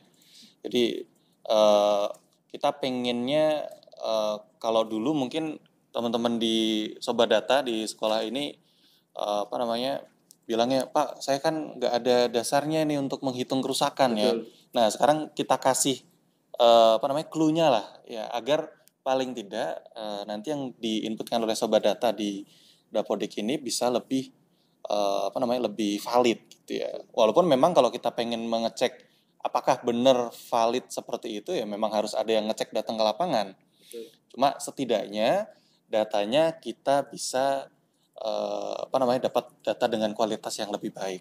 Dan nanti harapannya kalau kita bisa deteksi nih di Dapodik berapa sih jumlah sekolah dengan bangunan yang rusak berat. Nah, itu bisa kita deteksi dari awal, kita bisa apa namanya visitasi lah katakanlah ya, agar nanti kita bisa menghindari katakanlah nanti ada insiden-insiden sekolah rubuh gitu ya, itu bisa kita hindari dari sejak dini. Nah, ini kita harapkan nanti Sobat Data dalam menginputkan Dapodiknya ini bisa lebih baik ke depannya. Oke. Ini jadi dari sesi kita dari tadi jam berapa kita mulai? Jam 10 ya? Jam 10 sampai hampir mau setengah 12 ini kita sudah ada 27 pertanyaan ya Mas Uat ya. Jadi Sobat Data ini ada yang sudah nanya di kolom komentar kemarin tadi ada 27 pertanyaan. Oke. Kita bahas satu-satu Mas Fuad ya. Nih sambil minum dulu Mas. Boleh, silakan. Saya juga haus nih Mas sebenarnya Mas. Nah, ini karena channel YouTube kita ini belum ada sponsornya ya.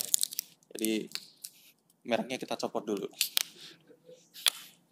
Jadi kalau teman-teman ada yang mau iklan boleh nggak sih? Nggak boleh ya? Oke. Oke. Mas Fuad sambil minum ya. Oke, ini pertanyaan yang pertama ini ada dari Umi. Umi ini berarti ibu ya, Ibu Umi. Ibu Umi dari SDIT Bias Klaten. Ya, pertanyaannya, sekolah kami insya Allah bangunannya baru dan bagus. Kalau tidak mengisi tingkat kerusakannya di Dapodik bagaimana? Tidak masalah. Tidak masalah ya? Nggak masalah, karena memang ada tingkat kerusakan, apa yang mau diisi? Dinolkan aja semua. Berarti kalau itu tidak diisi nanti kriterianya yang muncul di kita waktu kita rekap adalah baik. Betul. Jadi nggak masalah ya Bu Umi ya. Oke. Kemudian yang kedua ada Bapak dari Ahmad Farhan. Ini Farhan teman kita bukan sih? Bukan ya? Dari SMA Negeri 2 Cibarusah. Ya. Untuk sekolah unit baru ya atau USB, ini bagaimana pengisian status gedung hak miliknya? Masih berstatus sewa. Itu di status kepemilikan saja ya. Iya, status kepemilikan di gedung ya berarti ya. Itu kan ada yang jelas jangan dihitung tingkat kerusakannya kalau dia sewa. Oke. Dinolkan semua. Karena kita pun nggak akan hitung sebetulnya. Kalau yang sewa nggak dihitung ya. Kalau sewa nggak dihitung karena kita kan yang dihitung hanya milik. Oke. Hanya milik. Kalaupun ada tingkat kerusakan ya itu bukan bagian atau beban yang ditanggung dari sekolah. Oke. Karena itu sewa jatuhnya ya. Oke. Oke, kemudian ada dari Falah Abdul ya. Ini apabila bangunan sedang renov, pengisiannya bagaimana? Jadi belum selesai mungkin renovnya ya. Kalau renovnya belum selesai, sebetulnya isiannya isian yang lama. Kalau renovnya belum selesai. Tapi kalau sudah selesai, segera diupdate. Jadi tanggal selesai misal ya. Posisinya ini sekarang lagi renov. Baru selesai itu kurang lebih bulan Oktober lah. Oktober baru selesai gitu. Ini lagi renov besar-besaran, baru selesai Oktober. Sekarang diisinya berapa? Diisinya yang lama. Data yang lama. Statusnya sekarang rusak berat lah katakanlah. Betul. Tapi nanti ketika masuk di November, itu kita ambil sebagai data yang diperbaiki atau data yang sudah nol semua gitu ya. Data yang sudah baik. Sebetulnya gini, capturean Dapodik atau data Dapodik itu data berdasarkan kondisi real di lapangan. Jadi kalau realnya sedang renov, ya kita tidak bisa ngitung tingkat kerusakannya. Iya. Nggak bisa juga habis renov terus tiba-tiba nol semua, nggak mungkin juga. Bukan nggak mungkin, sorry. Mungkin saja, tapi bisa jadi setelah renov itu masih ada tingkat kerusakan rusak ringan. Oke. Misal dananya kurang nih. Ya, jadi yang direnov baru sebagian. Betul. Oke. Ini juga Tapi perlu diperhatikan. Tapi yang perlu diperhatikan juga sama sobat data ini, kalau renovnya udah selesai ya, jangan lupa diupdate. Segera Ya, karena terkadang kita menemui kondisi data seperti ini. Jadi ada satu sekolah udah dapat bantuan, udah direnov, udah selesai, tapi waktu kita cek di Dapodiknya masih rusak. Nah, itu dia. Padahal udah selesai. Nah ini yang perlu diperhatikan juga teman-teman sobat data. Kalau renovnya udah selesai atau proses penggunaannya udah selesai, silahkan diupdate di Dapodiknya. Ya, nggak usah ditunggu-tunggu semester depan aja lah. Nggak usah. Tapi kalau udah selesai ya silahkan diupdate. Oke, gitu ya. Kemudian ini ada Arna, gitu ya. Arna ini cewek apa cowok Mas? Cewek ya. Ada Bu Arna dari TK Islam Anas ya. Kalau perhitungan seperti lemari, meja, alat pembelajaran itu berapa persen layak atau tidaknya? Juga sudah ada rumusnya apa belum? Laik atau tidak ya. Sebetulnya laik atau tidaknya di Dapodik itu kan kita cuma pertanyaan laik atau tidak laik ya. Artinya bisa digunakan atau tidak bisa digunakan gitulah, kurang lebih seperti itu. Nah, sampai saat ini memang belum ada perhitungan itu, belum ada perhitungan apa namanya kalau bangku itu patahnya sekian. Waduh. Kurang lebih ya. Waduh, kayaknya kok Ribet banget ya. Jadi kalau perhitungan di Dapodiknya untuk kalau ini kan masuknya ke sarana ya berarti ya, yang ada di dalamnya prasarana. Nah itu yang biasa kita hitung adalah kita langsung bagi ke dua status ya, dua status. Apakah dia layak atau tidak? Yang layak berapa, yang tidak layak berapa itu yang diinputkan di Dapodiknya. Nah, kalau nggak salah di situ juga ada status kepemilikan juga ya. Ya itu juga diisikan ya. Oke, kemudian ada dari Novia Purna Irawan. Ini dari SDN Karang Pawitan 3 Kabupaten Karawang. Oke. Jadi bagaimana pengisian di Dapodik apabila sekolah tidak ada kerusakan tapi membutuhkan tambahan ruang kelas? Ini sebetulnya kalau ngomong tingkat kerusakan ya nggak ada urusannya sama tambahan ruang kelas gitu ya. Jadi ruang kelas itu sebetulnya simple. Ruang kelas itu simple. Kalau memang ruang kelasnya ini gini, isian di Dapodik itu diisi sesuai fakta. Misal contoh ya, ada ruang nih. Ruang kelasnya tadinya 12 meter kali 9 meter. Karena memang dia mau ngejar jumlah siswa, ruangnya disekat. Itu jadi 2 ruang. Ya. Ini jadi bagian 2 ruang atau 1 ruang? Tetap 2 ruang. 2 ruang.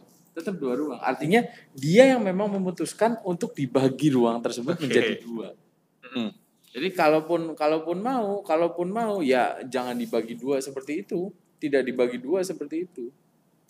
Karena memang faktanya memang tidak ada gitu ya. Ya memang lihat kondisi faktanya aja. Kalau memang dia sudah sekat, sudah dibagi, ya dibagi, sudah selesai, bahwa itu sudah terbagi gitu. Terbagi menjadi ruang, dan itu ruang kelasnya layak atau tidak layak. Nanti cara perhitungannya pun sebenarnya berbeda.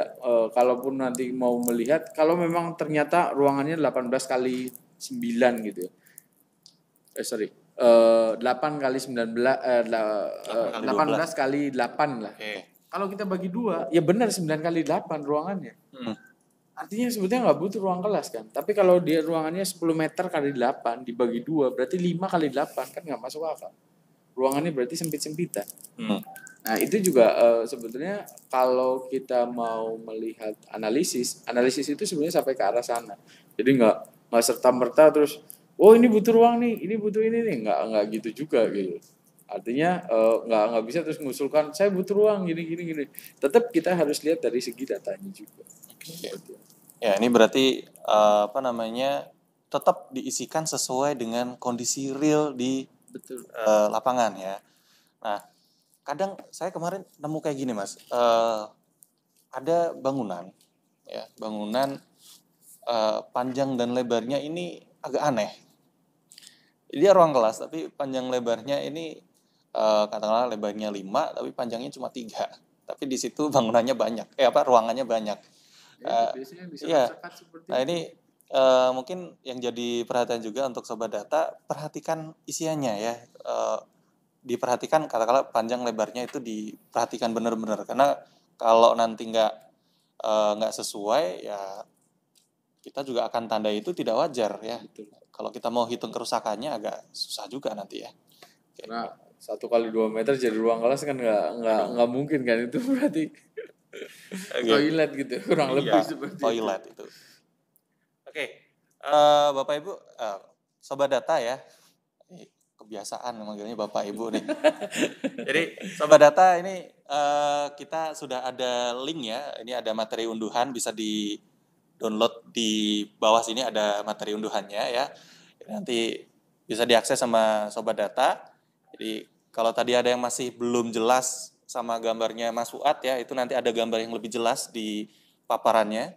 Jadi harusnya nanti bisa bisa dipelajari lebih lanjut ya. Oke, kita lanjut ke pertanyaan selanjutnya. Udah habis kah? Oke, pertanyaan selanjutnya ini ada dari Sofyan Malyamudin ya, dari SD Bina Bakti. Bagaimana kalau lagi hujan deras terus rembes, itu termasuk kerusakannya apa? Tergantung ya, yang rembes apanya ya? Iya, yang rembes apa? Kalau dia gentengnya ada bolong gitu ya, bolong atau dia misal temboknya terus masuk dari temboknya, ya kategorinya temboknya itu yang rembes dihitung jumlah yang rembesnya Luasnya berapa? luasnya berapa dihitung.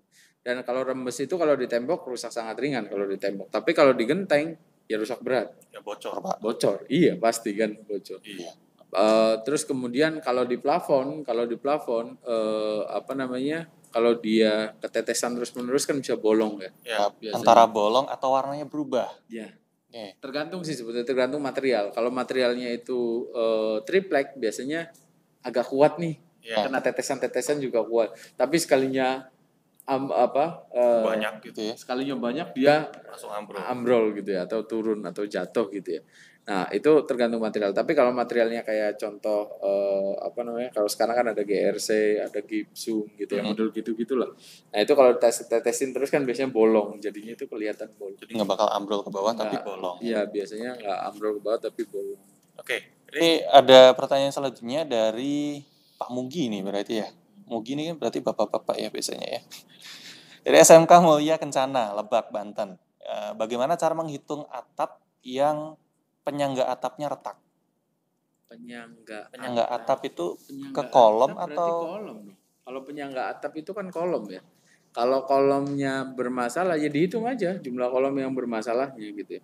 Nah, terus kemudian kalau memang di atapnya itu ada yang miring, dihitung juga. Miring itu termasuk yang dihitung gitu. Mungkin yang dimaksud itu yang sebelah sini kali ya. Enggak, kalau penyangga atap, penyangga genteng kali ya. Yang sebelah ininya kali ya. Penyangga atap bukan, penyangga atap itu yang ini yang kuda-kuda ini. Oh, kuda-kudanya. Kuda-kuda kan gini biasanya. Kalau penyangganya atapnya bermasalah, ya ini masuk kategori rusak berat. Kalau memang dia sampai si gordingnya turun semua, ya rusak berat sudah. Berat ya. Kategorinya gitu. Tapi dihitung nanti jumlah gordingnya ada berapa, yang turun berapa, karena perbaikannya juga kan nanti tidak semuanya langsung diperbaiki secara tidak semuanya diangkat gitu terus diperbaiki, enggak juga kalau, gitu. Kalau atap itu bangun ulang nggak sih? Enggak ya? Enggak, bisa direnov ya? Enggak mesti bangun ulang, dia bisa direnov juga. Bisa direnov ya. Kecuali tadi ya, kecuali balok, kolom, plester, pondasi. Nah, itu selesai itu. Kalau itu sudah masalah biasanya berat itu selesai gitu. Oke. Ini ada pertanyaan juga dari Alvaret Pinayungan ya, dari UPT SMP Negeri 1 Sidakalang. Oh ya, Sidikalang. Perhitungan kerusakan ruang kelas untuk gedung bertingkat bagaimana? Ya itu tadi. Dihitungnya by gedungnya dulu ya, berarti ya. Yang pertama kan gedung dulu, yang dihitung itu kan gedung dulu. Kalau memang gedungnya masalah, sebetulnya tidak perlu dihitung lagi per ruang kelasnya. Nah nanti baru berikutnya itu menghitung per masing-masing ruang kelasnya. Jadi ruang kelas ini gimana nih kondisinya nih, persentase kayak catnya, oh ya ini kelupas gini, dindingnya ini masalah segini. Nah itu diisinya di dapodiknya diisi di ruang. Oke. Jadi kalau ada masalah-masalah itu diisinya di ruang, ruangnya saja, tidak perlu di dindingnya. Jadi disesuaikan dengan kerusakan bangunannya ya intinya ya. Oke, kemudian dari Robi Chandra dari SMP Negeri 5 Manggar Belitung Timur, bagaimana cara memisahkan atau memindahkan alat sarpras dari perpustakaan ke lab komputer di Dapodik? Ini sebetulnya tricky ya. Oke. Ini nanti kemarin ya harusnya. Harusnya kemarin Pertanyaannya. Ini lebih ke teknis aplikasi Dapodiknya sebenarnya. Teknis aplikasi di Dapodik mungkin ya. Oke, kita skip dulu kalau gitu ya. Ini mungkin nanti kalau pertanyaan-pertanyaannya terkait dengan teknis Dapodik, nanti di kontennya bahas Dapodik kita akan buat lebih segmented gitu ya. Jadi lebih teknis, tapi kira-kira yang perlu dibahas apa nih gitu ya. Nanti mungkin teman-teman bisa kirimkan idenya, kita perlu bahas apa gitu ya. Mungkin ke Instagram official kita ya. Oke, kemudian ada Satrio Pratomo Cahyo, Cahyo ya. Cahyo apa Cahyo nih? Oke. SD Negeri 2 Matang Suliman. Ini agak susah, Pak. Maaf Pak ya. Kalau mau hapus bangunan lama di Dapodik dan buat baru per bangunan A, B, C, bagaimana pembagiannya? Bisa nggak? Kayaknya bisa ya, nggak Bisa masalah ya? teknis di aplikasinya itu kan bisa ya. Tapi itu tadi mungkin bahasannya nanti kalau memang ada yang teknis aplikasi, tapi di aplikasinya itu memungkinkan untuk ditambahkan dibagi per gedung gitu ya.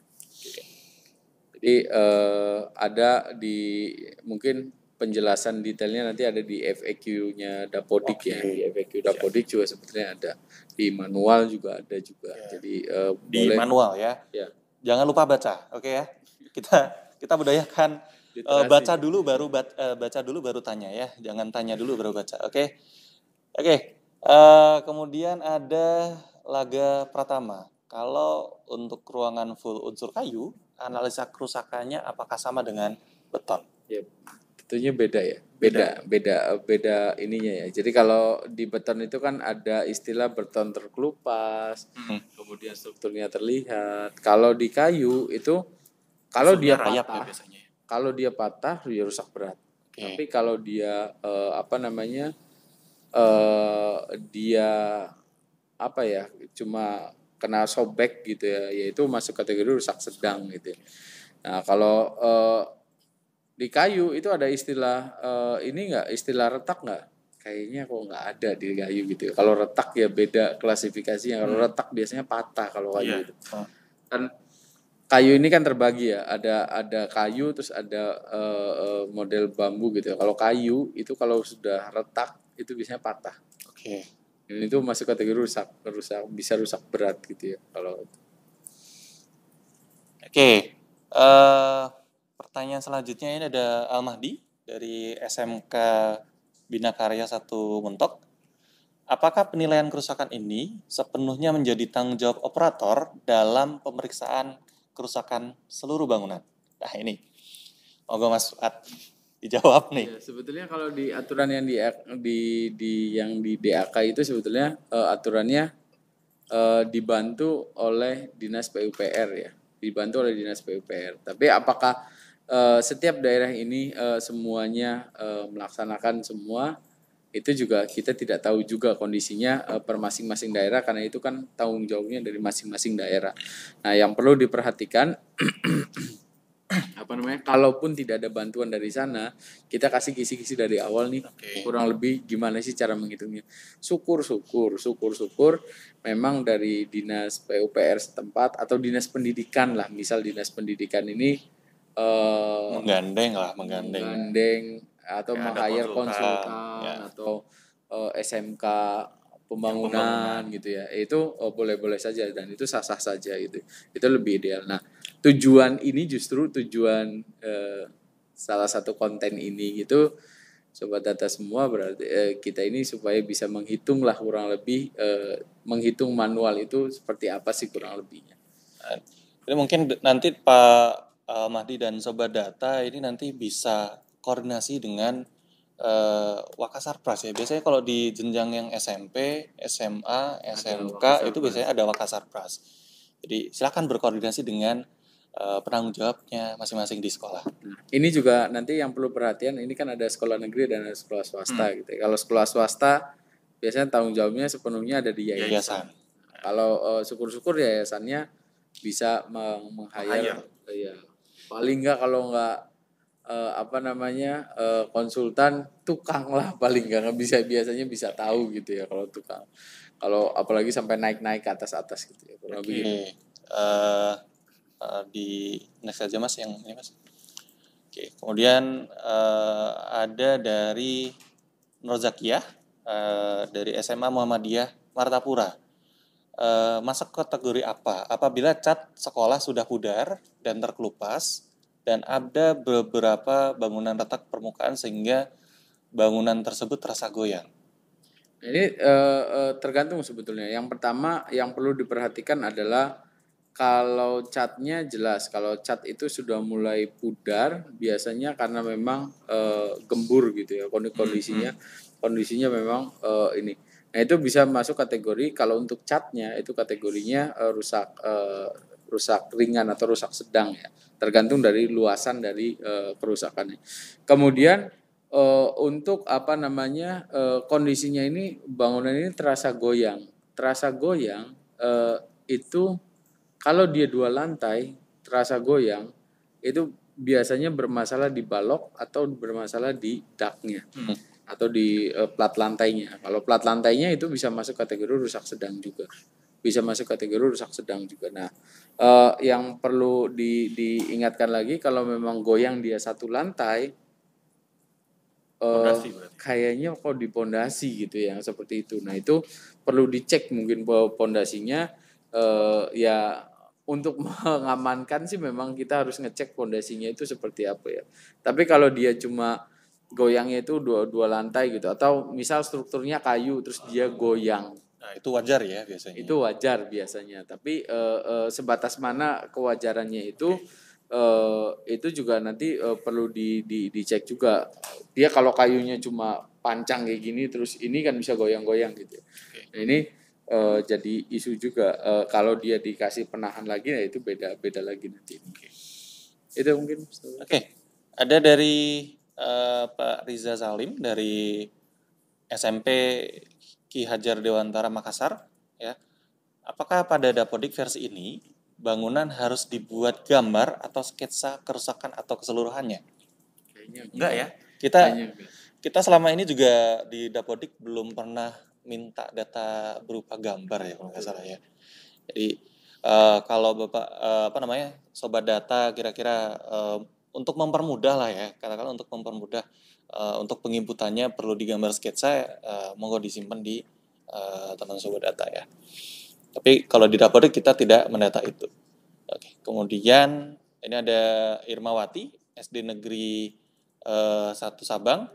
Bagaimana jika lantai keramiknya yang sudah menggelembung dan pecah? Ya itu tadi, kalau dia 1 lantai gelembung atau pecah, biasanya tergantung nih pondasinya yang turun, atau memang cuma bagian tanahnya aja yang turun. Oke. Jadi biasanya kan pondasinya kuat nih, nahan si pondasinya kuat. Kemudian tidak ada perubahan di pondasi, cuma si tanahnya yang turun. Yang dampaknya si lantainya itu ikut turun gitu ya. Lantainya ikut turun. Tapi dari segi pondasinya tidak ada penurunan sama sekali, cuma yang turunnya itu tanah. Nah, itu biasanya masalahnya di lantai saja. Jadi cukup nanti dipadatkan lagi terus kemudian nanti diinikan. Nah, itu beda gitu ya. Tapi kalau dia ngelembung dan bangunannya sudah terlihat miring, ya pondasinya biasanya bermasalah. Jadi nanti tinggal bisa dipilih saja gitu ya. Oke. Pertanyaan selanjutnya dari Muhammad Ramdan yang dari TK Al Ikhlas. Bagaimana cara menghitung tingkat kerusakan sesuai standar nasional? Wah ini standar nasional Pak. Kayaknya kok kalau standar nasional itu tadi sebetulnya kalau kalau standar nasional ya kita review gitu ya, review. Jadi apa namanya, review semua dan nasional gitu ya. Tetapi ya itu tadi kita berikan kisi-kisinya karena memang ini juga kisi-kisi dari Kementerian PUPR supaya teman-teman juga bisa menghitung sendiri. Idealnya memang di di dinas PUPR setempat ya yang menghitung itu. Syukur-syukur dinas PUPR-nya ini nggak bahas cuma negeri saja nih, membantu juga yang swasta gitu ya. Nah itu kan dikembalikan lagi ke masing-masing dinasnya itu seperti apa. Oke, ini ada 3 pertanyaan terakhir ya. Kita kalau durasinya terlalu panjang juga ini kasihan nanti sobat data kuotanya habis nih Mas. Iya. Oke, ini ada dari Novi dari PAUD Anom Kusuma ya. Jika tembok belum dibangun, apa dihitung rusak berat? Apakah ini dihitung rusak berat? Temboknya nggak ada Mas. Gimana nih? Temboknya nggak ada, bingung saya, temboknya nggak ada, kok bisa jadi ruang gitu ya? Itu kan berarti kan belum ada ruangnya. Pakai sekat mungkin ya, pakai triplek, pakai apa namanya? Jadi bukan tembok permanen mungkin yang dimaksud ya. Ya, kalaupun dia tadinya ada terus kemudian runtuh terus bikin darurat ya dihitungnya yang runtuhnya ya. Tapi kalau dia maksa kayak tadi ada ruangan 12 kali 8 terus dia potong sendiri untuk jadikan ruang kelas. Ya itu bukan kategori rusak, itu bukan kategori rusak, itu kategorinya baik gitu ya, bukan rusak. Rusak itu kalau kondisinya tadinya ada terus rusak gitu ya. Tapi ini masalahnya temboknya nggak ada. Gimana coba nih? Kan ada sekatnya. Kalau nggak ada temboknya ya apa yang mau dihitung? Mungkin kita juga perlu perlu kita cek lagi ya. Ini yang dimaksud tembok itu tembok yang mengelilingi bangunan yang sebelah luarnya. Itu yang perlu diperhatikan. Atau sekat masing-masing ruang gitu ya. Jadi kalau sekat masing-masing ruang tadi Mas Fuad udah jelaskan. Nah, kalau tembok yang bagian luarnya nggak ada, ini kayaknya bukan rusak berat. Ya, karena memang nggak belum jadi Pak itu Pak. Jadi bangunan belum jadi, jangan dihitung sebagai bangunan. Kalau memang belum jadi, jangan dihitung sebagai bangunan. Karena nanti akan kerepotan juga. Dihitung rusak berat yang nggak pernah ada kok rusak berat. Apanya yang rusak berat gitu ya, kurang lebih kan gitu. Oke. Ini ada satu lagi ya, karena durasi tadi ya, udah diingetin sama tim ini. Oke, ada dari Yanti Sleman, dari Sleman, tembok yang banyak retak-retak dihitung kategori mana? Ini tadi udah dijelaskan ya, tinggal dihitung aja retaknya kayak gimana ya. Oke, kemudian Delta Mutiara, apakah atap masih menggunakan asbes? Apakah sudah ada perhitungan sendiri di Excel? Itu tadi ya, kayaknya sudah dijelaskan juga ya. Tadi ada atap itu kan ada seng, ada asbes, ada genteng, terus ada ya macam-macam. Ada yang genteng jadi gitu ya, macam-macam. Oke, jadi kalau atapnya, jadi yang kita hitung adalah kerusakannya, bukan jenis atapnya. Jadi kalau jenis atapnya kan tadi macam-macam ya, ada asbes, ada seng, genteng, tanah gitu ya. Itu ya silahkan dihitung aja kira-kira kalau asbesnya karena pecah gitu ya, pecahnya berapa luasannya itu nanti bisa dihitung seberapa tingkat kerusakannya. Oke. Jadi mohon maaf nih bagi yang sudah bertanya di kolom komentar, masih belum semuanya bisa kita jawab karena durasi kita juga terbatas nih. Kita juga kasihan juga nih sama Sobat Data, kuotanya nanti habis gara-gara nonton kita ya.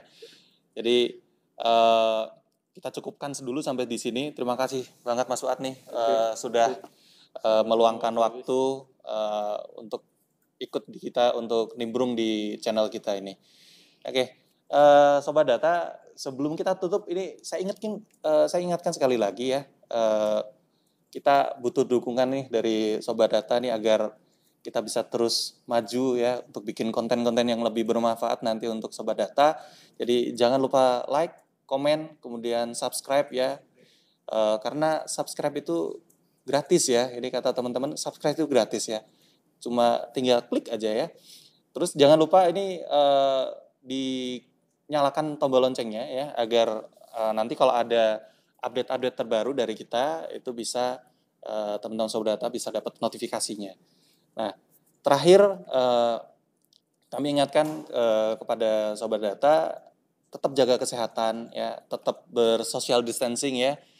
Ya jangan lupa pakai masker ya kemana-mana, kemudian jangan lupa cuci tangan kemana-mana, bawa hand sanitizer ya, agar kita bisa saling jaga ya. Jadi bukan hanya diri kita yang kita jaga, tapi sekitar kita juga kita jaga. Oke, terima kasih. Selamat, ini udah siang belum ya? Oke, selamat siang. Terima kasih Sobat Data. Salam satu data pendidikan Indonesia.